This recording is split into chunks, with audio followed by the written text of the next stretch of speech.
வணக்கம் DPK tax. Pandian store சீரியலில் சுடர் கதாபாத்திரத்தில் நடிக்கிறவங்கள பார்த்தீங்கன்னா தெரியாத தகவலை தான் நான் இந்த வீடியோவில் பார்க்க போகிறோம். சுடர் கதாபாத்திரத்தில் இந்த சீரியலில் நடிக்கிறவங்களோட உண்மையான பேர் சோஃபியா. பாண்டியன் ஸ்டோர் சீரியலில் ரொம்பவும் சூப்பராக ஆரம்ப காலகட்டத்திலேருந்தே நடிச்சிட்டு வராங்க.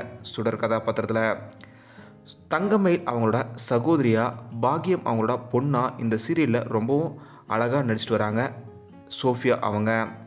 இப்போது குமரவேல் அவங்கள திருமணம் பண்ணிக்கிற மாதிரி காட்சிகளுமே வந்திருக்கு.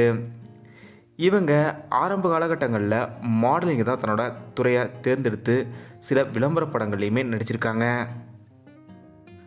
அப்போதான் ஜீ தமிழில் சண்டைக்கோழி சீரியலில் நடிக்கிற வாய்ப்பு கிடைச்சிருக்கு. அந்த சீரியல் ஆடிஷனுக்கு இவங்க போயிருக்காங்க. அங்கே இவங்களுக்கு அணுன்ற கதாபாத்திரம் கிடைச்சிருக்கு. சண்டைக்கோழி சீரியல் தான் நியாஸ் அவர்கள் நடித்து ரொம்பவும் சூப்பர் ஹிட்டாக ஒளிபரப்பான ஒரு சீரியல். இந்த சீரியலில் அணு கதாபாத்திரத்தில் ரொம்பவும் திறமையாக நடிச்சிருந்தாங்க சோஃபியா அவங்க. இந்த சீரியலுக்கு அப்புறம் இவங்களுக்கு பல வாய்ப்புகள் தொடர்ந்து வந்தவண்ணமாக இருந்துச்சு. குறிப்பாக இவங்க அதுக்கப்புறம் தொடர்ந்து அண்ணா சீரியல்லையுமே நடிச்சிருந்தாங்க.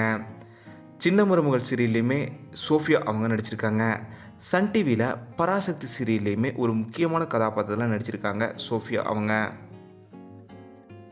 இப்படி பல சீரியல்கள் நடிச்சிருந்தாலுமே இவங்களுக்கு பாண்டியன் ஸ்டோர் சீரியலில் சுடர் கதாபாத்திரம் தான் இப்போ வரைக்குமே கிட்டத்தட்ட 500 எபிசோடு லாங்கஸ்ட் ஷோவாக ஓடிட்டுருக்கு. இந்த கதாபாத்திரம் ரொம்பவும் கணக்கச்சிதமாக இவங்க எடுத்து நடிச்சிட்ருக்காங்க. இவங்களோட நடிப்பு எப்படி இருந்ததுன்றதை மறக்காமல் நீங்களும் கமெண்டில் சொல்லுங்கள். இந்த வீடியோ உங்களுக்கு பிடிச்சிருந்தா லைக் பண்ணுங்கள், ஷேர் பண்ணுங்கள். டிபிகே டாக்ஸ் சப்ஸ்கிரைப் பண்ணணும்னா சப்ஸ்கிரைப் பண்ணிடுங்க.